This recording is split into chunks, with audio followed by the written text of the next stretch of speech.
Hello everyone, मैं हूं सुषमा। एक बार फिर से आप सबका स्वागत करती हूं आपके अपने YouTube channel Sushma studies channel पर। तो आज हम लेकर आए हैं पॉलिटी से 40 क्वेश्चन, जो कि हर एक एग्जाम के लिए बहुत ही ज़्यादा इंपॉर्टेंट है। तो आप लोग पूरी वीडियो इन तक ज़रूर देखिएगा। चैनल पर नए हो तो चैनल को सब्सक्राइब करके बेल आइकन ज़रूर प्रेस कर लीजिएगा, ताकि आने वाली वीडियो का नोटिफिकेशन आप तक पहुँचती रहे।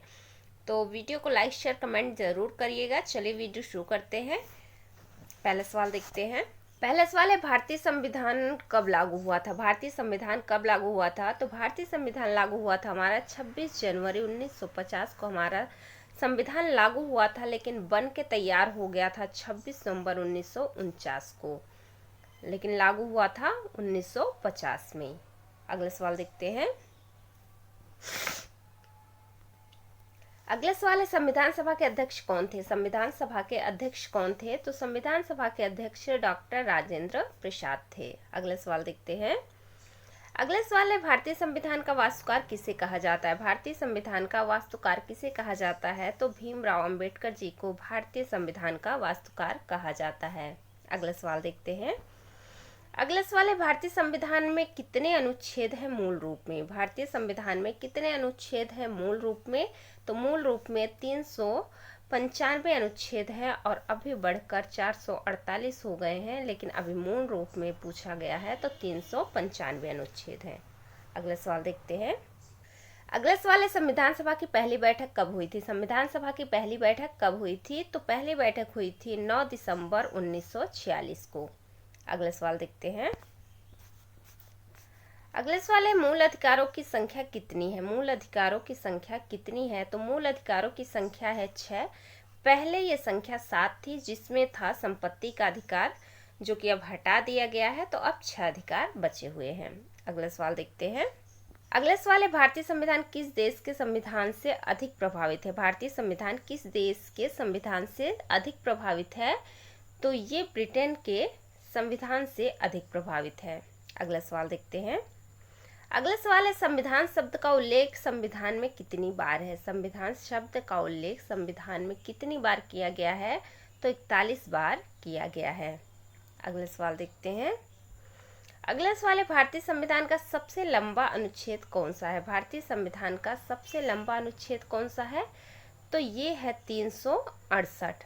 368 अनुच्छेद संविधान का सबसे लंबा अनुच्छेद है, क्योंकि इसमें दिया गया है संविधान में संशोधन की प्रक्रिया और संसद की शक्ति को परिभाषित करता है यह अनुच्छेद। अगला सवाल देखते हैं। अगला सवाल है, राज्यपाल की नियुक्ति कौन करता है? राज्यपाल की नियुक्ति कौन करता है? तो राष्ट्रपति राज्यपाल की नियुक्ति करते हैं। अगला सवाल देखते हैं। अगला सवाल है, राष्ट्रपति का कार्यकाल कितना होता है? राष्ट्रपति का कार्यकाल कितना होता है? तो इनका कार्यकाल 5 वर्ष का होता है। अगला सवाल देखते हैं। अगला सवाल है, संविधान की प्रस्तावना में समाजवादी, धर्मनिरपेक्ष और एकता और अखंडता शब्द कब जोड़े गए थे? तो ये सारे शब्द जोड़े गए थे 1976 में। 1976 में समाजवादी, धर्मनिरपेक्ष और एकता और अखंडता, ये शब्द जोड़े गए थे। अगला सवाल देखते हैं।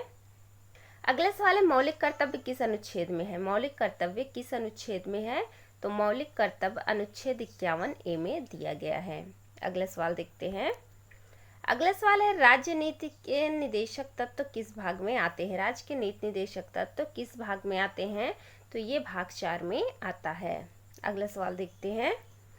अगला सवाल है, कौन सा अधिकार मूल अधिकारों का हृदय और आत्मा कहा जाता है? कौन सा अधिकार मूल अधिकारों का हृदय और आत्मा कहा जाता है? तो ये कहा जाता है संवैधानिक उपचारों के अधिकार को कहा जाता है, जो कि भाग 3 अनुच्छेद 32 में दिया गया है। अगला सवाल देखते हैं।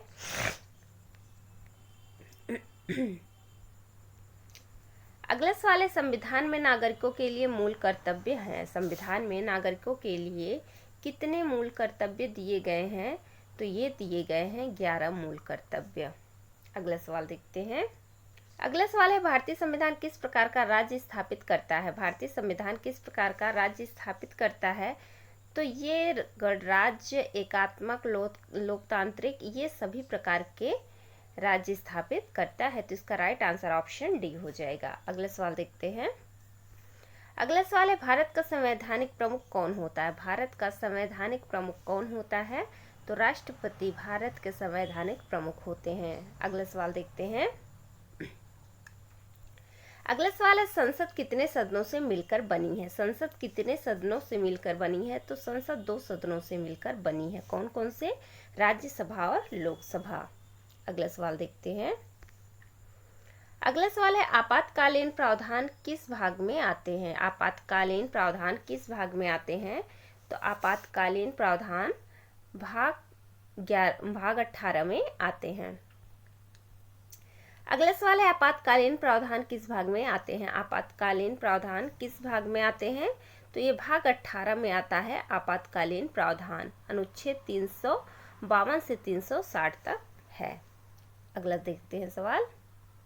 अगला सवाल है, लोकसभा के सदस्यों का कार्यकाल कितना होता है? लोकसभा के सदस्यों का कार्यकाल कितना होता है? तो इनका कार्यकाल 5 वर्ष का होता है। अगला सवाल देखते हैं। अगला सवाल है, राज्यसभा एक स्थायी सदन है, इसमें प्रत्येक 2 वर्ष में कितने सदस्य सेवानिवृत्त होते हैं, यानी कि रिटायर हो जाते हैं कितने सदस्य? तो 1/3 सदस्य 2 वर्ष में सेवानिवृत्त यानी कि रिटायर होते हैं। अगला सवाल देखते हैं। अगला सवाल है, संविधान में कुल कितने भाग हैं मूल रूप में? संविधान में कुल कितने भाग हैं मूल रूप में? तो मूल रूप में 22 भाग है और अभी बढ़कर 25 भाग हो गए हैं। तो मूल रूप में पूछा गया है तो 22 भाग है। अगला सवाल देखते हैं। अगला सवाल है, भारतीय संविधान की प्रस्तावना को क्या कहा गया है? भारतीय संविधान की प्रस्तावना को क्या कहा गया है? तो भारतीय संविधान की प्रस्तावना को आत्मा कहा गया है। अगला सवाल देखते हैं। अगला सवाल है, हम भारत के लोग से क्या तात्पर्य है? हम भारत के लोग से क्या तात्पर्य है? तो इसका तात्पर्य है नागरिकों का अधिकार, संविधान का संप्रभुता, जन जन की सहभागिता, ये सभी है। अगले सवाल देखते हैं। अगला सवाल है, संपत्ति का अधिकार अब क्या है? संपत्ति का अधिकार अब क्या है? तो संपत्ति का अधिकार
अगला सवाल है, न्यायपालिका किस प्रकार की होती है? न्यायपालिका किस प्रकार की होती है? तो न्यायपालिका स्वतंत्र पालिका होती है।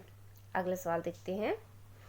अगला सवाल है, पंचायतों का उल्लेख संविधान के किस भाग में किया गया है? पंचायतों का उल्लेख संविधान के किस भाग में किया गया है?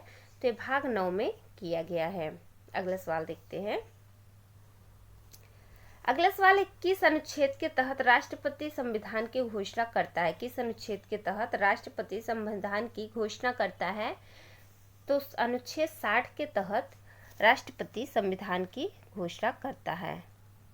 अगला सवाल है, संसद का प्रमुख कार्य क्या है? संसद का प्रमुख कार्य क्या है? तो कानून बनाना संसद का प्रमुख कार्य है। अगला सवाल देखते हैं। अगला सवाल है, संविधान का कौन सा भाग केंद्र और राज्य के बीच शक्तियों का विभाजन करता है? तो भाग 11 राज्य और केंद्र के बीच शक्तियों का विभाजन करता है। अगला सवाल देखते हैं। अगला सवाल है, नागरिकता का उल्लेख संविधान के किस भाग में है? नागरिकता का उल्लेख संविधान के किस भाग में किया गया है? तो भाग 2 में नागरिकता का उल्लेख किया गया है। अगला सवाल देखते हैं।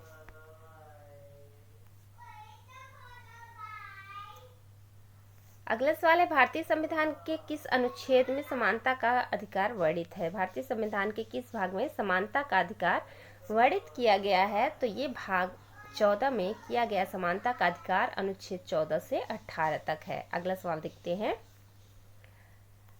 अगला सवाल है भारत का संविधान किस प्रकार का है। भारत का संविधान किस प्रकार का है, तो भारत का संविधान लिखित संविधान है। अगला सवाल देखते हैं। अगला सवाल है संविधान सभा का गठन किस अधिनियम के अंतर्गत हुआ।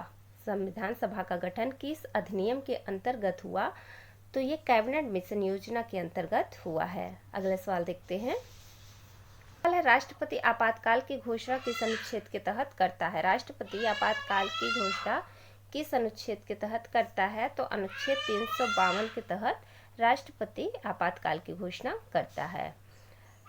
356 में राज्य आपातकाल की घोषणा होती है और 360 में वित्तीय आपातकाल होता है।